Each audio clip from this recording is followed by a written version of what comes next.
በስመ አብ ወወልድ ወመንፈስ ቅዱስ አሐዱ አምላክ አሜን። በስመ አብ ወወልድ ወመንፈስ ቅዱስ አሐዱ አምላክ አሜን። ትዕግስቲ ምስአን ወዘ አስለፈ ትዕግስቶ ውእቱ ዘይድህን። እቲ ክሳዕ መወዳእታ ዝዕገስ ክድሕን እዩ። ትዕግስቲ ሓደ ካብቶም ፍረ መንፈስ ቅዱስ ተባሂሉ ዝፍለጡ ሓደ መንፈሳዊ ሰብ ኣብ ሂወቱ ካብ ዘንጸባርቆም ተርእዮታት ምልክታት እዩ።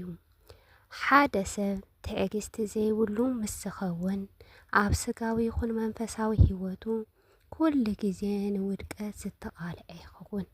ኣብ መንፈሳዊ ሂወት ምስ እንምልከት ሰኣን ትዕግስቲ ካብ ናይ ቅዱስ ስፍሮኦም ዝለቐቑ ዝወደቑን ኣቦታትናን ኣዴታትናን ብዙሓት እዮም።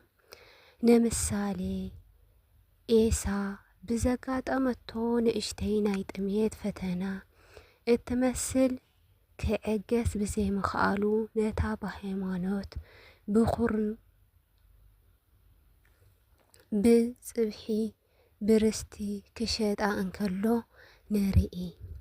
ኣብዚ ሕጂ ግዜ እውን ካብዚ ብዘይፍለይ እንጀራ ኮይኑኒ እንታይ እሞ ክገብር ተሸጊረ ብዝብል ምስ ንዘጋጥመና ችግር እንገላጠቕ ምን እግዚኣብሔር ጌርና በትዕግስቲ ሰኣን ምህላፍ ንቁራስ ንወረቐት ካልኦት ዝተፈላለየ ግዚያዊ ክንብል ሃይማኖትና ንርስቲ ነፍስናን ሓዳርናን ንሸይጥ ሰባት ውሕዳት ኣይኮናን። ነዚ ድማ እቲ ነቢይ እግዚኣብሔር ሕዝቅኤል ከምዚ ብምባል ዝገለጾ ንስኻትክንስ ነተን ዘይሞታ ነተን ብሂወት ነፍሳተን ንሞት እናድሕንክን ከትነብራ ነተን ሓሶት ዘይግብአን ነፍሳት ከዓ ሂወት ዝሰምዕ ህዝበይ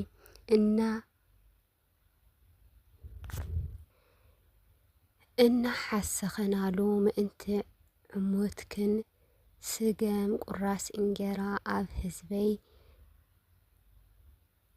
ተርስና ኣለኸ።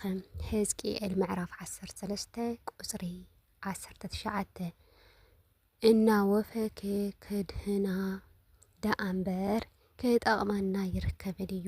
ውፅኢት እቲ ዘየድህን ነገር ጥቕሚ ኢልና ዝኣተናዮ ነገር እውን ናይዚ ድማ በቲ ሰኣን ትዕግስትና ዘምፃናዮ ሓጢኣት እናተሳቐና ሃሊና እናወቕስና ንነብር። ነዚ እዩ ድማ ብርሃን ዓለም ቅዱስ ጳውሎስ ፍጻሜ ናይ ኤሳዊ ብዝሃዘ ከምቲ ንሓደ ብልዒ ዝፀሓፎ ንንስሓ ስፍራ ብኹር ናኡ ዝሸጠ ኤሳዊ ሓደ እኳ ኣመንዝራ ወይን ርኩስ ከይኸውን ተጠንቀቑ። ንስ እውን ፀኒሑ እኳ በረከት ክወርስ እንተደልየ ብንብዓት እናደለየ ክነሱ ኣይረኽበን እዩ እሞ ከም እተደርበየ ትፈልጡ ኢኹም። ኢብራውያን ምዕራፍ 12 ካብ 16 እስካብ 17 ዘሎ እቲ ንኣምላኽና ኢየሱስ ክርስቶስ ብ30 ቅርሺ ዝሸጠ ይሁዳውያን ብገንዘብ ኣይተጠቐመን ጥራይ ዘይኮነስ ተሓኒኡ ብምሟት ብኣንጻሩ ብስጋን ብነፍስን ከም ዝተጎድአ ኢና ንዕዘብ። ኩነታት ከምዚ እናበለ ጉዕዞና ኣብ ሓዳርና ከምኡውን ብዝተፈላለየ መንገዲ ፈተና ክመፀና ይኽእል እዩ። ከምኡውን ናብ በዓልቲ ቤትና ምቅያር ጠባይ ንኣብነት ስኻራ ብዝተፈላለየ ወልፍታት ምእሳር ስራሕ ምፍታሕ ማህረምቲ ካልኦት ናይ ፍትሕ ጠንቂ ካብ ዝኾኑ ዓበይቲ ፈተናታት በትዕግስቲ ካብ ምሕላፍ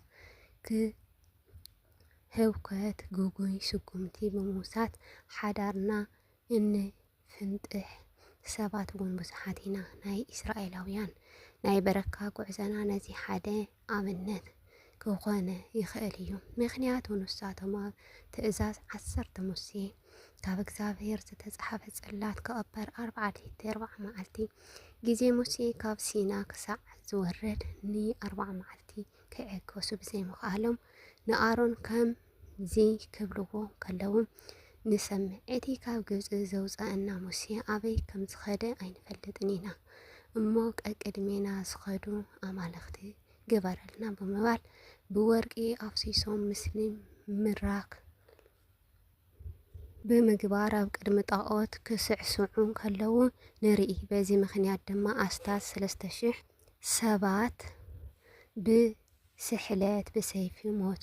ዘፀአት 32 ምዕራፍ 32 ቁፅሪ 28። ስለዚ ኣብ ዝኾነ ናይ ፈተና ግዜ ኣብ ኩሉ ጉዕዞና ሂወትናን ወነንቲ ትዕግስትን እንተዘይገርናሉ ፍጻሚኡ መቅዘፍቲ እዩ። ንዝተጨነቁ ነፍሲ ዕረፍቲ ዝኾነና ናይ እግዚአብሔር ቃል ናብ ኩሉ ምእንቲ ክበጽሕ መሃሪ ኮይኑ እንተረኺብኩሞ ካልኦት ክመሃሩሉ ጉን ናብኣቶም ሸር ግበረሎም።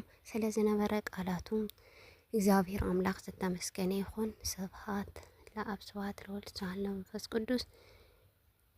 ይትባረክ አምላክ አበውን